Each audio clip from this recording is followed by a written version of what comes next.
Ketika orang dengar sawah pokok murah, pasti orang bilang, pokok murah apa ini? Modal sedikit, dijual tinggi, hasilnya banyak, itu untungnya besar. Dia harus menjadi seorang pengusaha agribisnis di bidang pertanian. Petani tidak lagi mengeluarkan pertama ongkos untuk membajak sawah.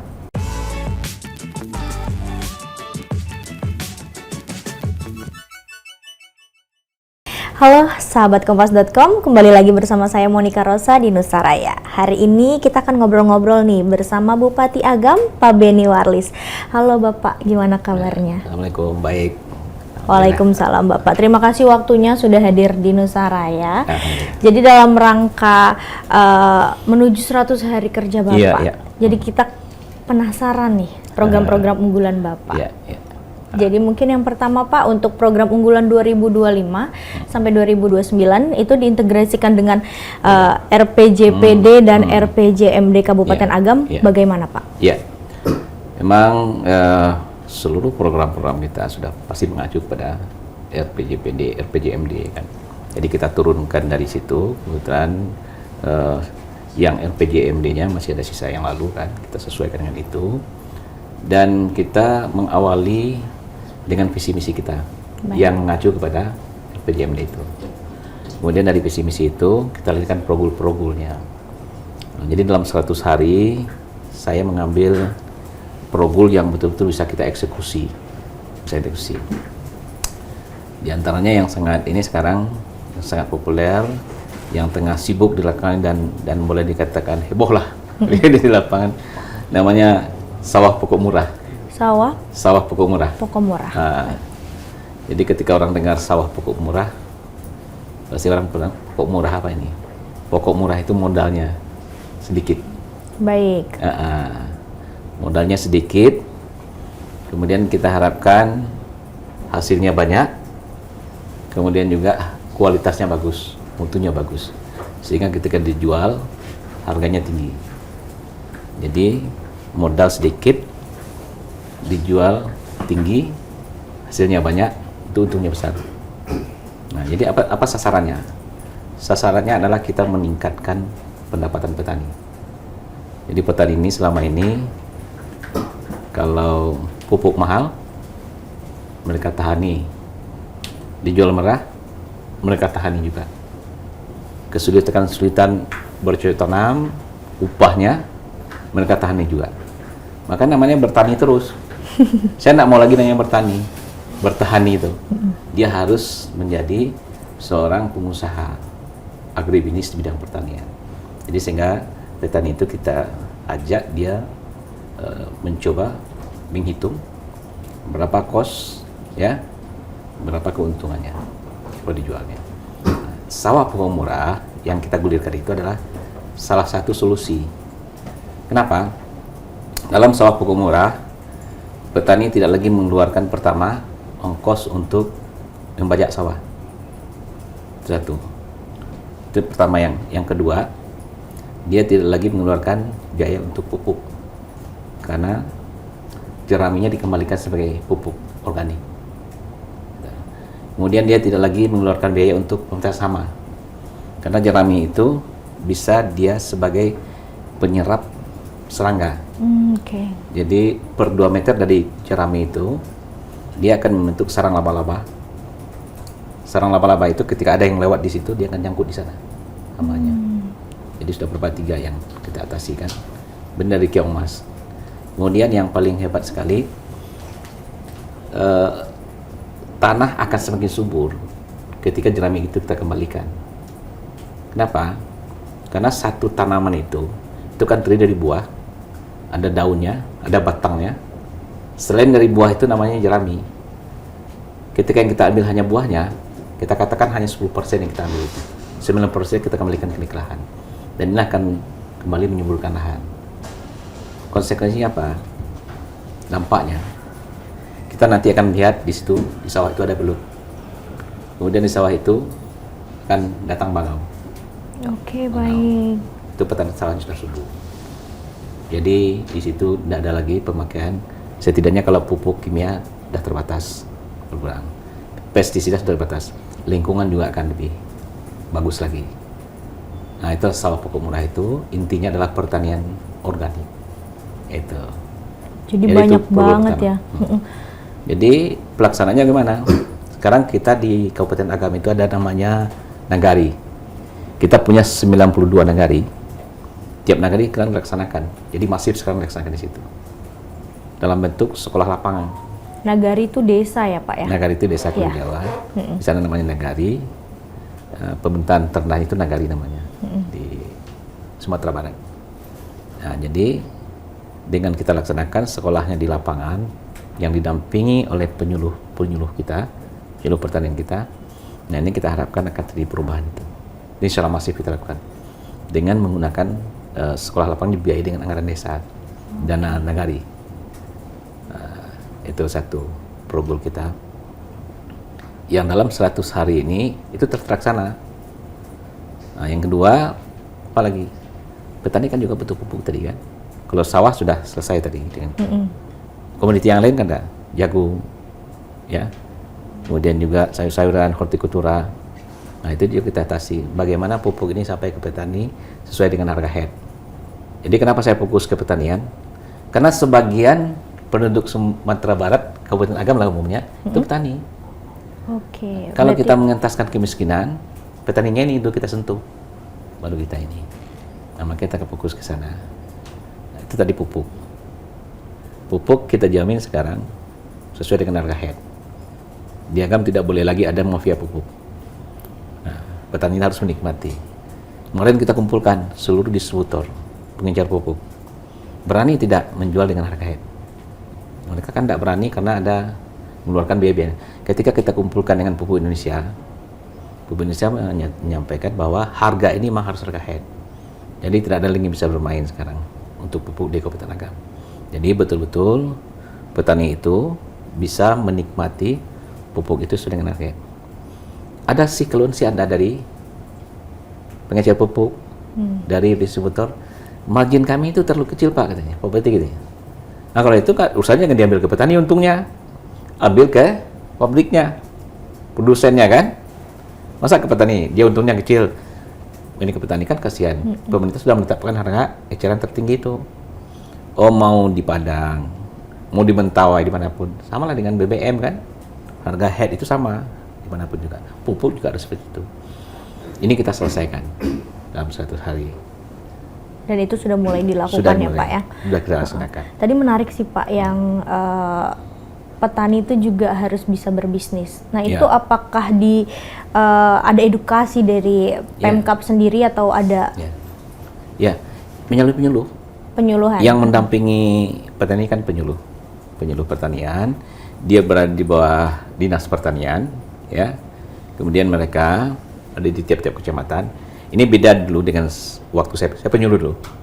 Saya dulu penyuluh pertanian. Oh baik. Makanya saya tahu persis derap nadi petani itu. Oke. Di Pemprov ya Pak ya? Iya, dulu saya di lapangan malah. Oh sebelumnya. PPL dulu waktu saya masih muda-muda kok. Waktu sebesar saya umur Mbak Ocha lah. Aduh, Bapak juga masih muda kok ini. Penyuluh. Jadi berbeda dengan dulu. Dulu banyak penyuluh itu banyak. Fasilitasnya lengkap. Sekarang terbatas. Jadi kita berdayakan sekarang namanya penyuluh pertanian swadaya yang petani-petani yang telah kita latih. Petani-petani yang sukses ya, berhasil. Kemudian kita berikan dasar-dasar keilmuannya. Kemudian mereka ada yang sarjana, ada yang pendidikannya SLTA. Tapi mereka terampil, itu kita latih. Dan ini mereka menampingi petani. Ini lebih efektif. Kenapa lebih efektif? Kalau mereka yang menampingi petani, karena mereka juga petani kan, jadi komunikasi mereka juga beda. Ketika yang membimbing kita adalah petugas. Petugas kan lebih banyak tahu teorinya kan, dia nggak pernah praktek. Kalau penyuluh pertanian swadaya, dia petani, dia langsung ngena ya. Paham betul gitu ya. Berarti penyuluh-penyuluh ini direkrut lah gitu ya sama Pemkab untuk berkolaborasi. Jadi betul-betul mereka punya tanggung jawab swadaya mereka. Cuma ketika mereka sekarang kita manfaatkan untuk menjadi narasumber, disitulah kita berikan semacam insentifnya sebagai narasumber. Nah itu strateginya. Baik, karena baik. terbatas ya. Baik, berarti berkolaborasi ya Pemkab Kolaborasi. untuk Ya, ya. program ini. Mungkin selanjutnya Pak, bagaimana Bapak melihat dampak sosial dari program Bapak yaitu Gerakan Nagari Madani dan Bangkit dari Surau terhadap kehidupan keagamaan masyarakat, Pak? Jadi Nagari Madani ini sudah menjadi visi kita di Agam. Karena kita ingin mewujudkan agama Madani. Agama Madani berdasarkan falsafah kita adalah adat basani syarat basani kitabullah. Nah, itu udah menjadi ini kita. Adat itu budaya di Sumatera Barat itu bersendikan kepada agama. Keagamaan. Agama itu bersendikan kitabullah, Al-Quran dan Sunnah. Itulah cara agamanya. Nah, jadi bagaimana mewujudkan itu di Kabupaten Agam? Saya berpikir begini, ketika Bapak Presiden sekarang Pak Presiden Prabowo ya menggulirkan namanya makanan bergizi gratis, karena kan udah masif, kita juga sudah siapkan dapurnya. Baik. Saya optimis itu berhasil meningkatkan gizi dari anak-anak kita yang sekarang sekolah ya, mulai dari TK bahkan ibu menyusui malah. Jadi generasi bonus demografi itu nanti memang akan menjadi anak-anak yang sehat. Nggak sama tinggi dengan saya sekarang ini. Tingginya mungkin di atas 180 ya. Kalau saya di bawah 160. Nah, jadi gizinya baik ya. Otaknya akan cerdas nanti. Anak-anak kita. Benar otaknya cerdas, dia akan menjadi orang yang pintar di 20 tahun, 30 tahun ke depan. Di saat saya sudah mungkin sudah tidak ada lagi. Tapi ada kekhawatiran kita. Akhlaknya, karakternya tidak akan terbentuk dengan baik. Jadi sehebat apapun dia nanti, dia mampu membuat apapun, tapi ketika jiwanya itu kosong, ini akan bermasalah. Jadi ada satu yang harus saya kerjakan sekarang, makanya bangkit dari surau. Apa maknanya? Maksudnya surau itu ya masjid, ya musala, ya tempat-tempat berkumpul beribadah ya masyarakat di Minangkabau di Kabupaten Agam, dan saya sendiri duduk di sana, lahirnya dari surau itu, ngaji di situ, malamnya belajar adat di situ, kemudian dari seminggu belajar bersilat di situ. Nah, itulah generasi yang lahir waktu yang lama itu. Kita tidak ingin mengkopi semua seperti itu, tapi sedang nilai-nilai yang ada itu kita kembalikan. Nilai-nilai masjid itu. Makanya kita katakan bagi surau. Apakah anak-anak kita sekarang dimanapun sekolahnya, dia harus tahu dengan adat, budaya Minangkabau. Dia harus tahu dengan agama untuk sebagai kontrolnya nanti, spiritualnya. Jadi ada 3 kecerdasan bagi kita dan anak kita. Intelektualnya sudahlah, oke lah, udah oke. Melalui pendidikan formal dari SD, SMP, SMA, perguruan tinggi ya, intelektual diasah di situ. Tapi yang emosionalnya ini akan mereka dapatkan di surau. Spiritualnya akan mereka dapatkan di surau. Nah, itu. Nah, itu dari segi 3 kriteria tadi. Kemudian mereka harus terampil juga untuk bersilat. Kalau orang Minang harus pandai bersilat. Bersilat itu tidak hanya bela diri, dan juga bersilat lidah.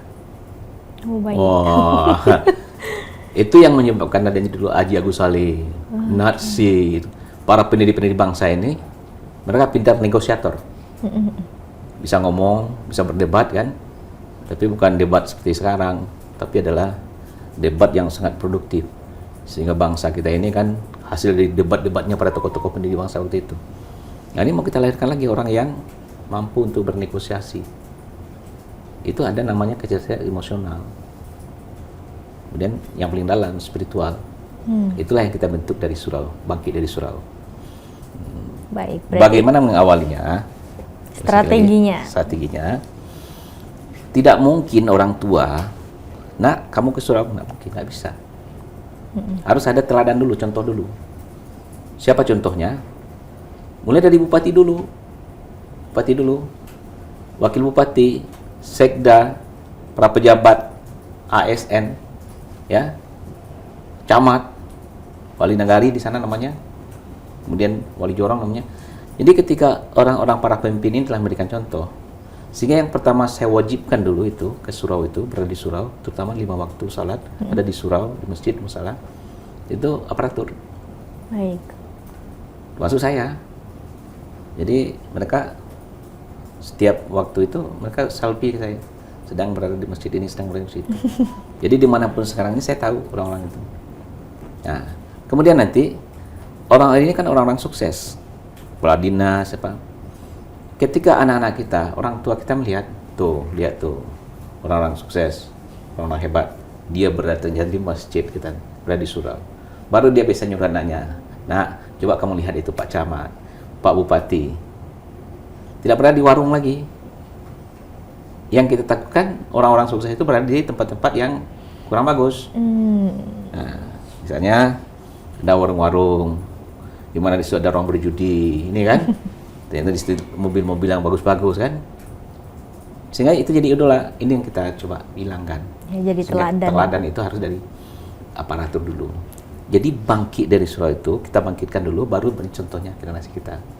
Nah, kemudian implementasinya hari ini anak-anak sekolah SMP minimal waktu sekolahnya dia berada di masjid, sholat zuhurnya di masjid. Nah, kemudian nanti baru kita hubungkan dengan Nagari Creative Hub berbasis masjid. Siap. Jadi fungsi dari masjid itu nanti juga fungsi ekonomi umat di situ. Ya, fungsi edukasi, pembelajaran, tapi berbasis agama. Jadi ekonomi, juga budaya, kemudian termasuk juga pembinaan generasi muda, olahraga. Jadi saya buat satu model di sana, namanya Surau Ka'bah. Surau Ka'bah. Surau Ka'bah. Mungkin bisa nanti pemirsa bisa lihat dari ini di searching ya, Surau Ka'bah itu. Di situ ketika anak-anak, ya kami sih mau Pak main-main di sini, Pak Bupati. Kami perlu lapangan futsal katanya. Kita buatkan di situ lapangan futsal. Kami perlu di sini basket, kita buatkan lapangan basket di situ. Kami perlu pingpong, kita buatkan di situ. Kami tempat bermain anak-anak, main. Akhirnya setelah mereka bermain di sana, masuk waktu salat mereka akan salat. Nah, itu. Jadi kita mengedukasi mereka sesuai dengan maunya mereka dulu, baru maunya kita. Jadi artinya perlakukan mereka sebagaimana mereka ingin diperlakukan, bukan sebagaimana kita ingin diperlakukan, karena mereka bukan kita. Gitu. Berarti dibuat nyaman dulu. Buat nyaman dulu. Jadi betah gitu ya Pak. Baru kita nyaman. Baik, luar biasa. Kira-kira seperti itu kerangkanya. Baru nanti kita bicara ekonominya. Di masjid-masjid itu sekarang kita sedang siapkan, sebagian besar sudah ada wifi-nya. Jadi mereka, anak-anak kita kan perlu, ini sedang nggak ada wifi-nya. Nah sekarang mereka betah kalau di masjid. Mau ngapain mereka? Nah mungkin mereka yang jorok-jorok ya. Kalau sudah berada di lingkungan masjid kan, pasti yang positif-positif. Nah itu yang kita cari. Yang kita tambahkan anak-anak kita. Sehingga generasi itu nantinya, yang bonus demografi itu, badannya sehat, otaknya cerdas, ya, kemudian emosionalnya bagus, kemudian imannya, akhlaknya bagus. Dan itulah manusia paripurna yang akan memimpin negeri ini nanti. Baik, jadi dibentuknya sampai pada. Ya, dari sekarang. Baik Pak, mungkin kita lanjut ke kesehatan ya Pak ya, jaminan kesehatan nih, menarik juga. Bagaimana nih Bapak memastikan pencapaian UHC untuk seluruh warga di Agam? Jadi memang kita sekarang harus menuntaskan itu, saya akan tuntaskan itu. Gimana caranya? Ya di samping kita, mana yang betul-betul orang miskin, ini kita klasifikasikan. Jadi kita tidak ingin lagi hanya dari data fakta-fakta di lapangan, kita jemput ke lapangan. Saya berjalan dimanapun saya temukan, kemudian melalui wali-wali negari. Di bawah wali negari itu namanya setelah itu wali jorong. Mereka melakukan tugas itu. Mana yang harus mandiri ya. Kemudian ada satu lagi, progul saya juga. Kalau selama ini mungkin kita orang-orang miskin itu kesehatannya sudah terjamin ya. Dan kita berikan BPJS sudah selesai. Tapi itu belum selesai. Kenapa belum selesai? Banyak di antara mereka nggak pergi ke rumah sakit. Anak mereka sakit. Kenapa nggak dibawa ke rumah sakit?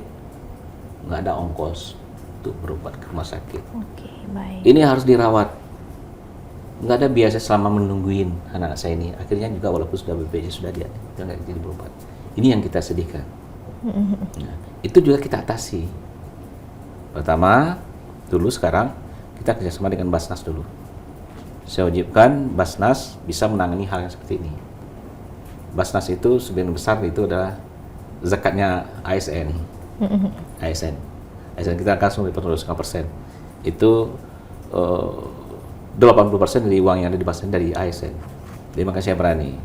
Tolong ini Basnas, saya perintahkan untuk orang-orang miskin yang BPS-nya sudah dijamin, tapi mereka tidak mau berobat karena tidak sanggup untuk biaya pergi berobatnya. Misalnya berobatnya gini, ada rujukan. Maka misalnya di Kabupaten Agam, di kecamatan, katakanlah di Lubuk Basung tempat saya itu ya. Kalau mereka berobat ke Lubuk Basung bisa, tapi mereka harus dirujuk ke Padang. Nah, ini masalahnya. Untuk pergi ke Padang mereka nggak punya uang. Sampai di Padang mereka harus dirawat. Selama merawat itu orang tuanya harus makan kan, nggak ada juga uangnya. Inapnya di mana gitu, nggak ada. Kemudian keluarga yang kan juga ada. Nah, ini kita atasi itu supaya orang-orang yang telah diberikan BPJS ini, yang telah di cover ini betul-betul bisa berobat. Gitu. Benar, itu yang jadi saya jadikan prioritas. Di samping BPJS-nya juga biayanya untuk bertransportasinya dan juga untuk selama menungguin pasiennya terutama untuk rujukan-rujukan ke kota-kota itu. Berarti itu berlaku untuk masyarakat menengah ke bawah atau seluruh miskin. Masyarakat? Bukan, kalau itu untuk masyarakat miskin. Oke, khusus untuk masyarakat miskin ya Pak. Itu berarti Pemkab juga sudah membuat data ataupun verifikasi sebelumnya. Iya. Nah, ketika mereka memang tidak mampu ya, sudah pasti yang tidak mandiri. Kalau yang mandiri pasti mereka mampu kan. Nah, pasti mampu. Berarti Agam ke Padang itu sekitar berapa jam ya Pak ya? Kalau yang paling jauh itu, saya ada pelosok yang paling jauh itu namanya Pelupuh ya. Pelupuh itu bisa 5 jam. Darat ya Pak ya? Kalau yang dekat itu ya, yang paling dekat itu 1,5 jam lah. Dari batas Bukit Tinggi ke sana. Ada Sungai Pua apa ya, batas dengan ini 1,5 jam. Dan sering lah ya, maksudnya fenomena mereka harus dirujuk ke sampai ke Kota Padang gitu. Mereka anak-anak yang kalau untuk obat jalan dan tidak ada masalah. Yang kita khawatir yang mereka harus dirujuk ya, dirujuk ke Kota Padang, termasuk Bukit Tinggi. Kalau katakan Lubuk Basung Bukit Tinggi itu 2 jam, 2 jam. Mereka juga harus tinggal di sana kan. Bukit Tinggi ada rumah sakit TPB, Padang TPA. Lubuk Basung itu kota kita itu tipe C cuma. Jadi rujukannya bisa ke Bukit Tinggi, bisa ke Padang, tergantung penyakitnya. Baik. Dan itu belum biaya. Dan kalau dari riset tim kami Pak, Kabupaten Agam juga sedang membangun kampus. Ini tidak lepas lagi dengan tadi membangun sumber daya manusianya Pak. Ini sudah sampai mana Pak? Sejauh mana pembangunannya? Jadi kita sekarang menyiapkan lahannya. Jadi beberapa lokasi yang tengah kita siapkan. Inilah yang nanti saya dalam misi saya itu salah satunya adalah bagaimana kita mewujudkan dari satu perguruan tinggi negeri di Kabupaten Agam. Ya, kalau sekarang baru ada itu UIN ya. UIN sudah ada. Tapi itu masih dekat di Bukit Tinggi. Yang kita inginkan di daerah seperti Lubuk Basung, ya. Untuk hidupnya suatu daerah itu memang harus ada perguruan tinggi di situ. Kan ramai ya, ada mahasiswanya, kemudian ekonominya juga kan bergerak di situ kan, ada rumah kos-kosannya di semuanya. Ini akan ini. Jadi kita akan bekerja sama dengan perguruan tinggi. Peluangnya ada, tergantung daripada prodinya apa nanti yang mau kita buat. Kita sedang mempelajari itu, melakukan survei itu. Contohnya kalau kita lihat seperti di daerah Lubuk Basung, itu kan daerahnya pertanian, perkebunan ada di situ. Apakah nanti kita mau fakultas pertanian, apakah itu juga mungkin kesehatan ya, karena jauh. Itu kan kita kerjasama. Namanya kampus berapa ya? Misalnya sekarang di UNAN itu ada kampusnya sudah 3. Ada kampus satunya di Padang, kampus 2-nya di Payakumbuh, kampus 3-nya di Damastraya, kampus 4-nya nanti di Agam. Nah, itu saat yang mau kita cari. Nah, UNP juga seperti itu. Jadi kita akan cari nanti mana yang lebih pas. Ini yang sedang kita jajaki sekarang. Tapi ini juga termasuk pada prioritas kita untuk berdirinya satu perguruan tinggi negeri di Kabupaten Agam. Berarti baru proses kita sekarang, baru proses, dan kita baru dalam penyiapan lahan. Karena masing perguruan tinggi ini juga menuntut lahannya cukup besar, sampai 20 hektar, 15 hektar. Dan bahkan kalau dimungkinkan lahan kita yang tersedia itu, ini akan lebih ramai lagi dari kampus utamanya. Nah itu, kalau daerah memang strategis. Nah kita masih dalam tatanan sekarang melakukan studi kelayakan. Nah dari ini baru kita ajukan. Baik. Berarti sejauh ini masyarakat Agam kuliahnya di mana Pak? Sekitar Padang mungkin? Di Padang, ya? Bukit Tinggi gitu ya? Ya, ya yang jelas kalau perguruan tinggi yang besar itu di Sumatera Barat itu kan UNAN ya, UNP di Padang. Kalau yang agamanya ada UIN di Bukit Tinggi. UIN itu sebenarnya di Kabupaten Agam cuma dekatnya ke Bukit Tinggi, di batas.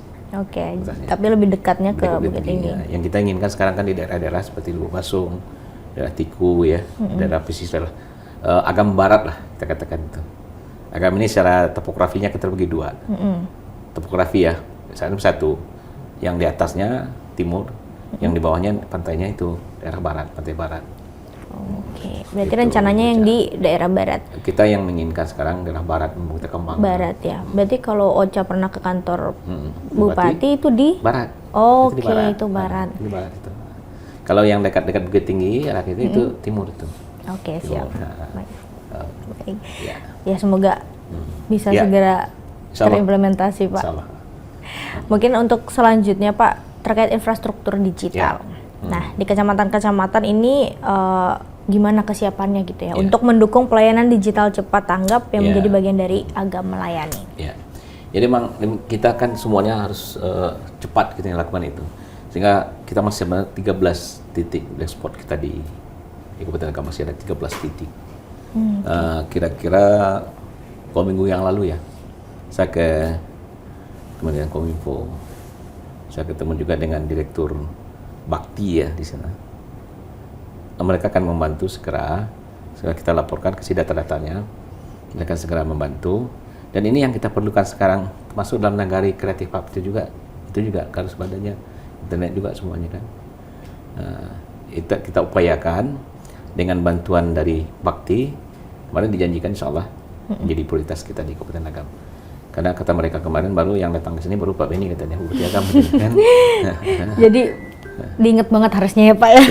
Jadi makanya kita ke Jakarta ini harus masuk kita ke kementerian itu. Kementerian Kominfo kita sudah datang, kemudian PU kita datang, Kementerian Pertanian kita sudah datang. Hari ini bersama dengan saya Pak Wakil Bupati sekarang ke BNPB. Baik. Untuk apa tuh Pak? Iya, untuk ini mengajukan, karena kita baru berencana kemarin kan, bencana Gunung Merapi kemarin itu. Oh iya baik. Itu masih ada yang kita ajukan infrastrukturnya, yang mau kita lengkapi, seperti sabodam semua ya. Kita kemarin minta ke Pak Kepala Badan, ini belum pokoknya Pak Bupati kirimkan. Respon luar biasa dari Bapak kita yang ada di pusat ini. Alhamdulillah Pak. Yang penting kita mau datang dan mau menjelaskan. Makanya kita lebih banyak konsultasi, kita mengajukan proposalnya, dan walaupun namanya sekarang efisiensi dan semuanya, ketika memang ini suatu hal yang memang urgen, pimpinan di pusat akan menangani. Baik. Berarti masih banyak blind spot. Solusinya mungkin Bapak sedang banyak giat untuk minta bantuan dari Kominfo di pusat dengan Bakti gitu ya Pak ya. Jadi untuk mengatasi titik-titik blind spot ini ya. Dan mereka menjanjikan itu. Mereka sangat apresiasi kita datang kan. Inilah yang kami suka katanya. Pak Bupatinya langsung yang datang ke sini, malu kalau kami nggak kasih katanya. Jadi harusnya diingat banget ya Pak ya. Oke. Kata mereka Bupati yang baru saya yang datang baru ke Kementerian Kominfo katanya. Alhamdulillah. Baik. Nah kemudian apa nih Pak rencana strategis Bapak gitu ya dalam membangun dan memperbaiki infrastruktur lainnya, mungkin seperti irigasi, kemudian jalan usaha tani, terus juga sektor pertanian dan pengendalian banjir di Kabupaten Agam. Iya. Jadi ini yang kita ajukan kemarin juga ke Kementerian Pertanian, juga ke Kementerian PU juga. Sekarang dalam rangka swasembada pangan, Bapak Presiden itu mencetak sawah yang baru di Papua. Itu terbayangkan sama Bauca ya. Cetak sawah baru itu, hutan-hutan itu ditebang, kemudian tanahnya diantarkan, ya. Pekerjaan cukup berat itu, dan biayanya besar. Dan itu bisa dilakukan oleh pemerintah pusat. Sekarang, Agam punya sawah, yang panennya mungkin ada yang 1 kali, ada yang 2 kali. Kalau kita optimalkan dia menjadi bisa 2 kali tanam, bisa 3 kali tanam. Nah, ini yang kita kejar. Kita nggak cetak sawah baru lagi, tapi kita optimalkan. Bagaimana mengoptimalkan? Kalau irigasinya belum ada, kita buat irigasinya. seperti sumber airnya ada. Kalau sumber airnya tidak ada, kita ini sistem pompanisasi. Ini yang kita ajukan ke Kementerian Pertanian. Saya ketemu langsung dengan Ibu Dirjennya, namanya Bu Uut ya, Dirjen Lahan dan Irigasi Pertanian. Kita sampaikan itu.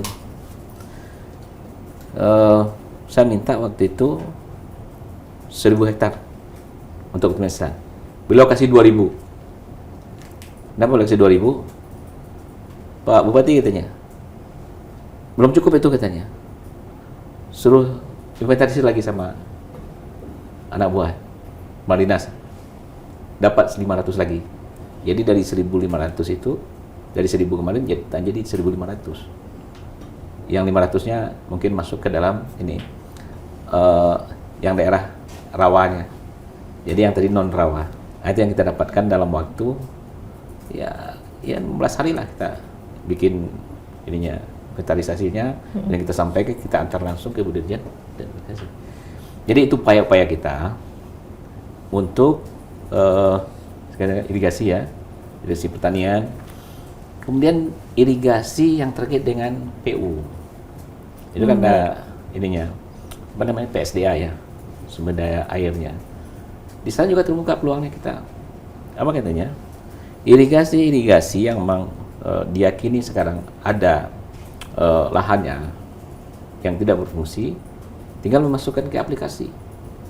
Dan itu juga kita inventarisir lagi. Dan kita masukkan. Dan untuk tahun 2025 ini, kita dapat kemarin katanya untuk 500 hektar itu bisa kita lakukan sekarang. Nah, itu yang kita pacu. Nah, jadi terkait dengan itu, kembali lagi Mbak Ocha, kita kawal terus. Kita ke lapangan, kemudian juga ke pusatnya. Karena daerah tidak punya uang. Anggaran kita kan sudah sangat terbatas. Kabupaten nggak punya uang. Pusat tetap bertanggung jawab. Ini hebatnya sekarang. Saya tidak percaya dengan efisiensi itu.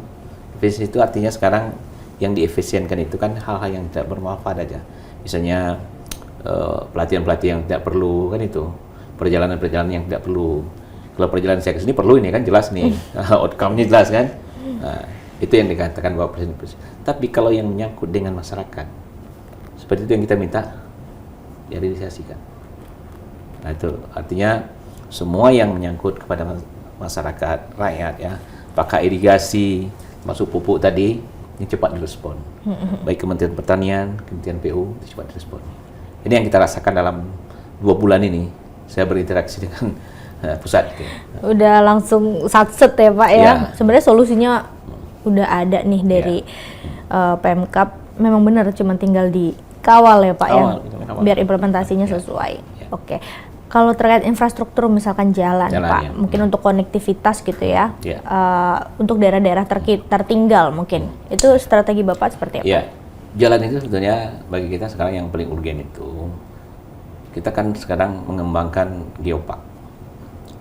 Dari geopark Sianok dan Maninjau itu satu-satunya ya, yang dimungkinkan itu di Sumatera Barat menjadi geopark UNESCO.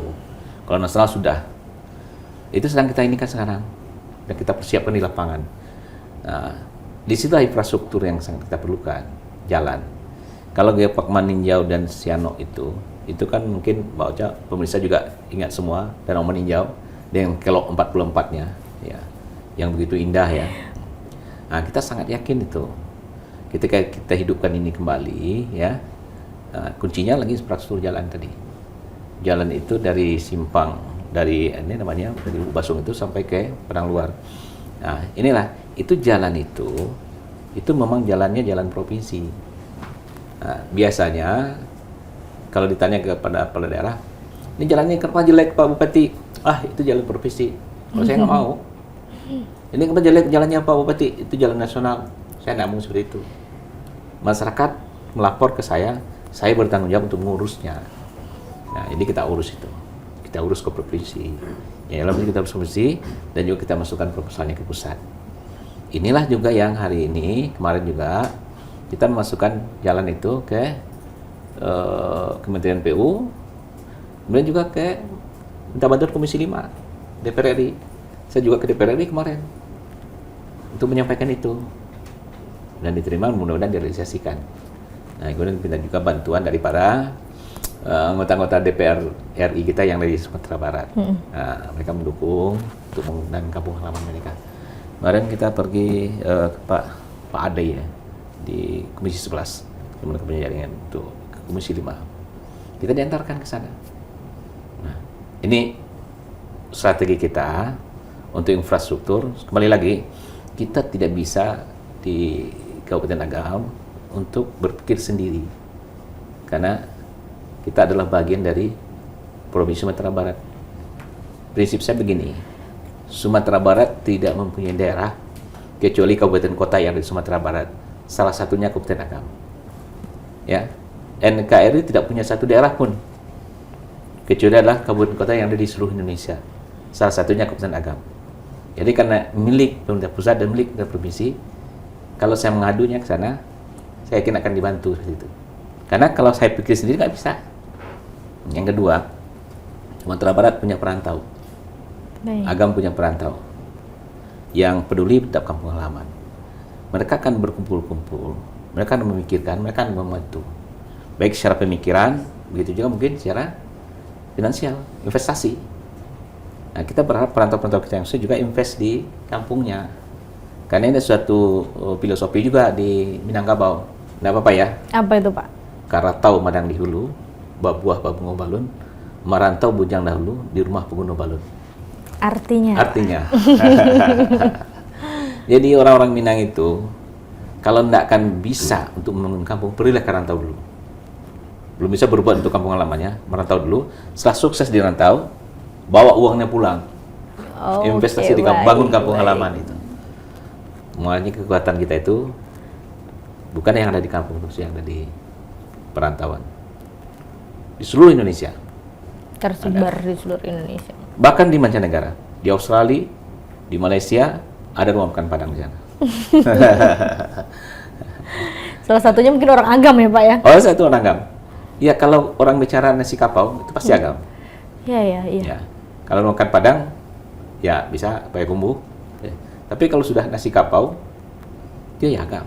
Karena kapau itu adalah nagari di Kabupaten Agam. Nah, orangnya pasti orang sana. Oh, baik. Kayaknya saya pas itu makan nasi kapaunya di mana ya, Pak? Bukit Tinggi kayaknya, Pak. Ya. Makan itiknya yang dia. Makan itiknya di Ngarai ya. Di Ngarai. Kalau itik ledojannya di Ngarai. Koto Gadang. Kalau nasi kapaunya itu di Kapau. Oh, baru tahu saya. Luar biasa. Berarti baru info baru nih. Sahabatkompas.com kalau sebenarnya nasi kapau tuh justru dari Kabupaten Agam ya, Pak? Iya. Karena kapau itu nama nagari di Kabupaten Agam. Di Kecamatan Tiletangaman. Munculnya dari dari desa ini atau nagari ini? Nagari itu. Dari nagari kapau itu mereka membuat masakan terkenal namanya nasi kapau. Khas, berbeda dengan rumah makan Padang. Sendoknya itu panjang itu. Iya. Dan enak banget ya, Pak. Itu enak. Kalau di sana nggak ada yang enak. Nggak ada yang enak. Betul. Enak banget. Kebetulan cocok lah saya sama makanannya asin pedas. Oke, Pak, mungkin menarik program mencetak 1000 entrepreneur muda. Ini kan menjadi salah satu program unggulan Bapak ya, Pak ya.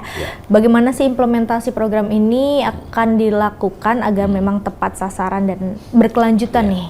Ya, makanya kita sekarang di tiap-tiap nagari itu kita coba membangkitkan tadi. Ya, ini sejalan juga dengan di surau tadi. Jadi generasi-generasi muda kita yang memang dia siap untuk itu ya, siap untuk berkarya, siap untuk bersama-sama dengan masyarakat di situ. Nah, itulah yang kita tumbuhkan. Contoh kita ketika basisnya masjid itu, kemudian di situ ada wifi-nya, kemudian di sana kita buat namanya konter-konternya. Ada modelnya, nanti bisa dilihat sampai ke Surau Ka'bah tadi. Itu mereka berkarya di sana. Kalau dia ingin berkarya di bidang pertanian, kita buatkan di situ namanya subterminal agribisnis. Mereka akan memanage itu sebagai manajernya di situ. Mereka jadi entrepreneur di situ. Memasarkan produk-produk pertanian. Kalau mereka bergerak di bidang UMKM, industri, mereka juga bisa memasarkan produk-produk di sana. Jadi satu persatu sekarang kita garap. Kita mentargetkan 1.000 entrepreneur.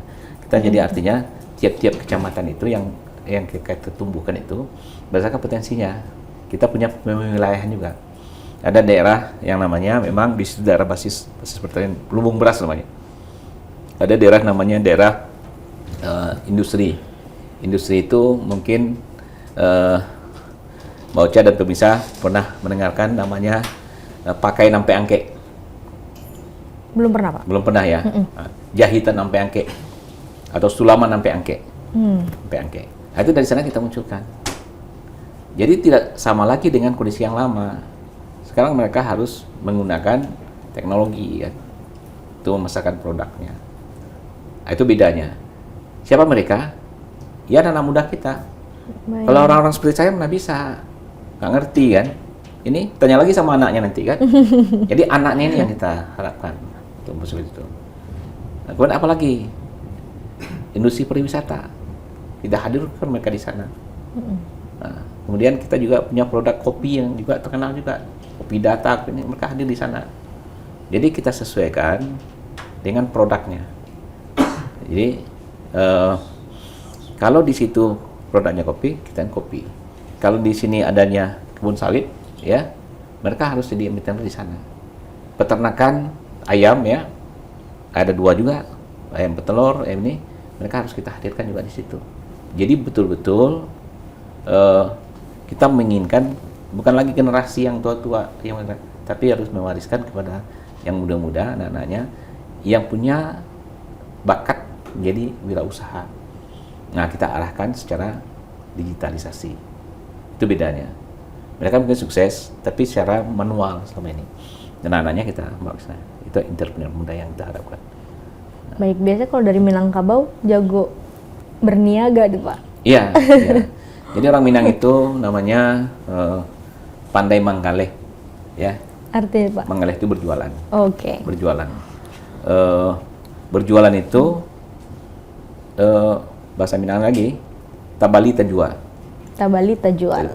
Ya, artinya dia membeli juga, menjual juga. Oke. Nah, dia mendapat fee dia. Jadi ya semacam agen lah ya. Orang ketiga. Orang ketiga. Broker, ya. broker. Tajua tabali. Itu satu orang Minang. Pandai manggaleh. Yang kedua, Tabali. pandai memasak. Oh, pandai masak, sorry. Memasak. Memasak itu bukan masak nasi kapau, bukan masak rendang, atau pandai menggulai, tapi lama dia K7 di orang. Enak sama kita, orang juga senang. Oke. Nah, itu yang kedua. Yang ketiga, orang Minang pandai basile. Basile itu bukannya silat. Kalau silat itu filosofinya, dia tidak pernah untuk menyerang orang. Tapi kalau dia diserang, dia kalau tepat jadi sipi jadi lepas. Dielakkan seperti itu. Orang akan jatuh dengan energinya sendiri. Tapi yang lebih penting silatnya itu silat lidah tadi. Berbicara, bernegosiasi.